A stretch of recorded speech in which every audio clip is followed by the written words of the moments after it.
अस्सलाम वालेकुम नाज़रीन, आपको मालूम है कि पाकिस्तान ने वर्ल्ड वार 3 जो होने के ख़तरात लाहक हो रहे थे दुनिया के ऊपर, उससे दुनिया को एक तरह से बचा लिया है। पाकिस्तान ने ईरान एंड यूएसए के दरमियान में रिकन्सिलिएशन करवाई है और दोनों को सीज़ फायर पर राज़ी कर लिया है। ये आज की one of the most important news है और इस्लामाबाद ने ये किस तरह से किया और इसके आगे क्या नताइज सामने आ सकते हैं, क्या ख़तरात हैं, ये सब कुछ हम आज की इस वीडियो के अंदर देखेंगे। सबसे पहले हम बात करें कि ये जो सीज़ फायर है ये डोनाल्ड ट्रंप के उस अल्टीमेटम से 88 मिनट्स पहले हुआ जो उसने कहा था कि वो ईरान की सिविलाइजेशन को ख़त्म कर देगा। ये सीज़ फायर 6:32 पर ईस्टर्न स्टैंडर्ड टाइम के मुताबिक हुआ और इसमें 14 डे का प्रोविजनल सीज़ फायर किया गया, जिसके नतीजे में जिसको करवाने के लिए पाकिस्तान ने कुछ चीज़ों पे ईरान की लीडरशिप को राज़ी किया और कुछ पर अमेरिकन लीडरशिप को राज़ी किया। आपको पता है कि इस जंग को फ़िलहाल 5 वीक्स हो चुके हैं और इन 5 वीक्स के अंदर 2076 ईरानियन कैजुअलिटीज़ हो चुकी हैं, 28 गल्फ़ स्टेट्स के अंदर कैजुअलिटीज़ हो चुकी हैं, 26 इसराइली मारे जा चुके हैं और 13 यूएस मिलिट्री के पर्सनल हलाक हो चुके हैं। और अब इसको रुकवाने के लिए 10 अप्रैल 2026 से इस्लामाबाद के अंदर निगोशिएशंस होंगी इन दोनों पार्टीज़ के दरमियान में। ये पाकिस्तान की एक बहुत बड़ी कामयाबी है। आपको पता है कि अप्रैल 7 को 8 PM ईस्टर्न स्टैंडर्ड टाइम की डेडलाइन डोनाल्ड ट्रंप ने दी थी और उसने कहा था कि whole civilization will die tonight. ये जो स्टेटमेंट जो डोनाल्ड ट्रंप ने पेंटागन में दी थी, तो ये दुनिया की ख़बरों की हेडलाइन बन चुकी थी और इससे पूरी दुनिया के लिए थ्रेट क्रिएट हो रहा था।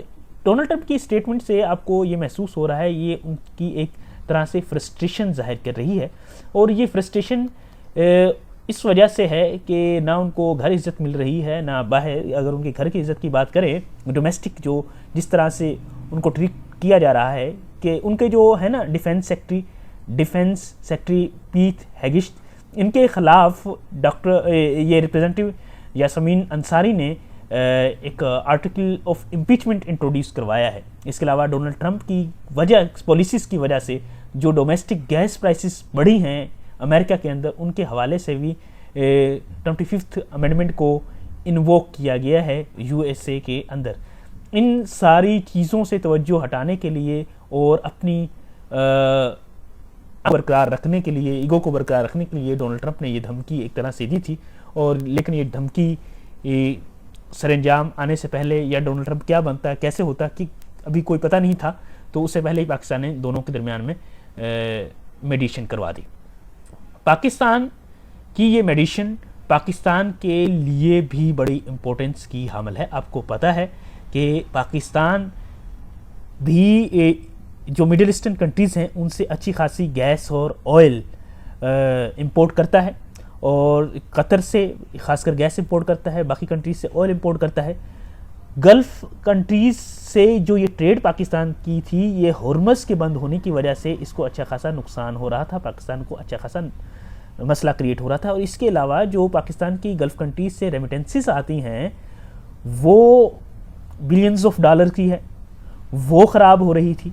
तो इसके लिए पाकिस्तान को इकोनॉमिक सर्वाइवल के लिए ये नेगोशिएशन करवाना पाकिस्तान के लिए ज़रूरी था और पाकिस्तान के अपने फ़ायदे के लिए था। और दूसरी, आपको पता है कि ईरान की जो जियोग्राफ़ी है उसका बॉर्डर पाकिस्तान के साथ बलूचिस्तान के साथ मिलता है और बलूचिस्तान का जो बॉर्डर है वो वोलेटाइल बॉर्डर है। यहाँ पे डिफरेंट किस्म के टेररिस्ट अटैक्स होते रहते हैं और अगर यहाँ पे इसराइल को एक्सेस मिल जाती है रिजीम चेंज होने के बाद, तो ये भाई पाकिस्तान के लिए बड़ा नुकसानदेह है।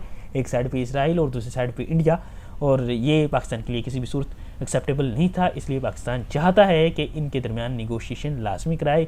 अगर रिजीम चेंज नहीं भी होती, ईरान की सूरत हाल ख़राब होती है, तो पाकिस्तान का जो ईस्टर्न बॉर्डर है वो वेस्टर्न बॉर्डर है वो अच्छा खासा मतलब कि इंस्टेबिलिटी का शिकार हो सकता था। पहले इंस्टेबिलिटी वहाँ पे रहती है, मज़ीद हो सकती थी।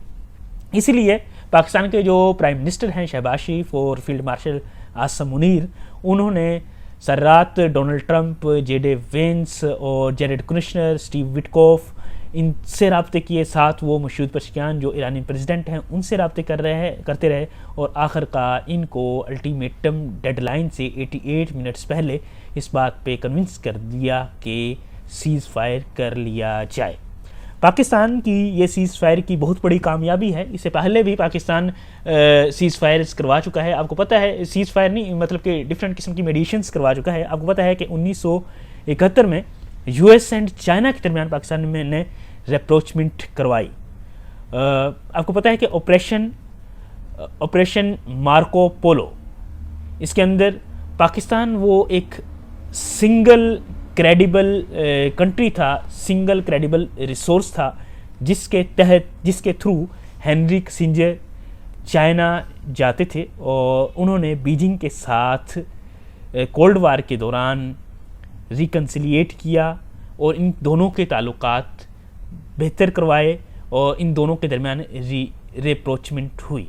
इसके अलावा 1988 में सोवियत यूनियन को अफ़गानिस्तान से निकालने के बाद Soviet union and USA and Soviet union and Afghanistan के दरमियान भी पाकिस्तान ने जो डिप्लोमेसी का रोल अदा किया जनेवा अकॉर्ड की फॉर्म में, ये भी बड़ी इम्पोर्टेंस का हामिल है। इसके अलावा जब यूएसए अपनी सबसे लंबी वार जो अफ़गानिस्तान में उसने लड़ी उससे निकलना चाहता था, तो उस टाइम भी पाकिस्तान ने यूएसए और अफ़गानिस्तान तालिबान के दरमियान निगोशिएशंस करवाई और दोहा एग्रीमेंट में Pakistan one of the most important mediator रहा। इसके अलावा 2026 में अब इस्लामाबाद अकॉर्ड होने जा रहा है, जो इन सारियों से बड़ी कामयाबी नज़र आ रही है, जिसके तहत पाकिस्तान एक तरह से जो थर्ड वर्ल्ड वार हो सकती थी उसके दहाने से दुनिया को पाकिस्तान ने एक तरह से निकाला है और इसमें वाशिंगटन और तेहरान के दरमियान पाकिस्तान निगोशिएशन करवाने जा रहा है। अल्लाह करे ये कामयाब हो जाए और इससे पाकिस्तान को बहुत बूस्ट मिलेगा। अब जो ये निगोशिएशंस होंगी इनके हवाले से थोड़ा सा समझ लें कि यूएसए का 15 पॉइंट का प्लान है जबकि ईरान का 10 पॉइंट का प्लान है। दोनों चाहते हैं कि सीज़ फायर ईरान चाहता है उसके 10 पॉइंट प्लान के मुताबिक हो और यूएसए चाहता है उसके 15 पॉइंट प्लान के मुताबिक हो। मैं ये सारे पॉइंट्स तो डिस्कस नहीं करूँगा, लेकिन ये पॉइंट्स जिन जिन मेन डिमेंशंस में हैं उनके हवाले से बात करेंगे। अगर हम न्यूक्लियर पोस्टर के हवाले से बात करें तो यूएसए कहता है कि ईरान तमाम न्यूक्लियर कैपेबिलिटीज़ को डिसमेंटल करे, इनकी डिसमेंटल की जाए, जबकि ईरान का 10 पॉइंट प्लान ये कहता है कि जो यूरेनियम प्रोग्राम है उसको सिविलियन पर्पसेस के लिए एक्सेप्ट किया जाए और स्टॉक पाइल्स को ट्रांसफ़र करने दिया जाए। इसके अलावा रीजनल प्रॉक्सीज़ की बात करें तो यूएसए कहता है कि ईरान मिडिल ईस्ट के अंदर तमाम प्रॉक्सी एक्टिविटीज़ को ख़त्म करे, जबकि ईरान कहता है कि यूएसए जो इलाके के अंदर डिफरेंट उसने मिलिटेंट ग्रुप्स पाले हुए हैं उनकी टर्मिनेशन करे। मैरीटाइम सिक्योरिटी के हवाले से बात करें तो यूएसए की ये डिमांड है कि स्ट्रेट ऑफ हॉर्मज़ को फ़ौरन खोला जाए, सेफ ओपनिंग की जाए इसकी, जबकि ईरान कहता है कि इसको जो ये ट्रांजिट रूट है इसको ईरानियन फोर्सेस कोऑर्डिनेट करें, इसको मैनेज करने के लिए ईरानियन फोर्सेस के साथ कोऑर्डिनेट किया जाए। दूसरा, अगर इकोनॉमिक सैंक्शंस की बात की जाए तो यूएसए का 15 जो ईरान कहता है कि जो इकोनॉमिक रिलीफ है वो फुल दिया जाए उन्हें और उनको फुल कंपनसेशन जो उनका इस जंग के अंदर जो भी नुकसान हुआ है वो दिया जाए और उनके जो फ्रोज़न एसेट्स हैं उनको भी रिलीज़ किया जाए। जबकि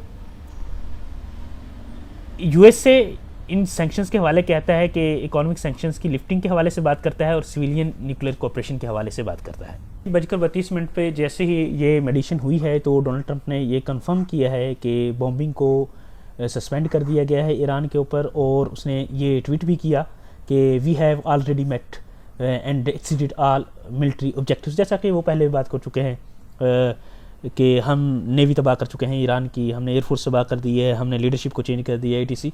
वो अपने आप को मतलब सब्र देने के लिए ये बातें करते रहते हैं।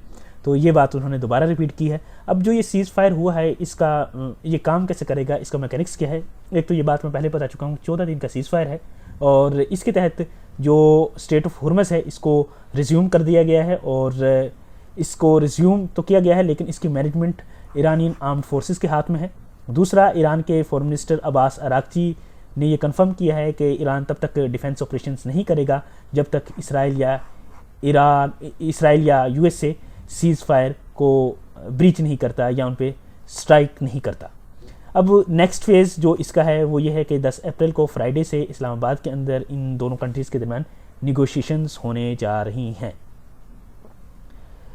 अच्छा जी, अब हो ये रहा है कि इससे पूरी दुनिया को एक रिलीफ मिलने जा रहा है। जैसे ही ये निगोशिएशंस हुई हैं तो जो ऑयल की कीमतें हैं वो $100 पर बैरल पर आ चुकी हैं, पहले $116 पर बैरल तक पहुंच चुकी थी। तो उससे पूरी दुनिया को एक तरह से रिलीफ मिला है।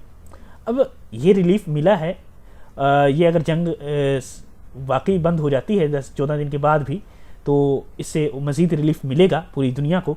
इससे वैसे पूरी दुनिया को जो नुकसान हुआ है वो आपको मालूम है कि ग्लोबल मार्केट पैनिक में चली गई थी, यूएस की गैस प्राइसेस स्काई रॉकेट हुई, और इम्पीचमेंट के थ्रेट यूएसए के अंदर डोनाल्ड ट्रंप और उसके दूसरा जो उनके सेक्रेटरी हैं डिफेंस सेक्रेटरी, उनके ख़िलाफ़ स्टार्ट हुए।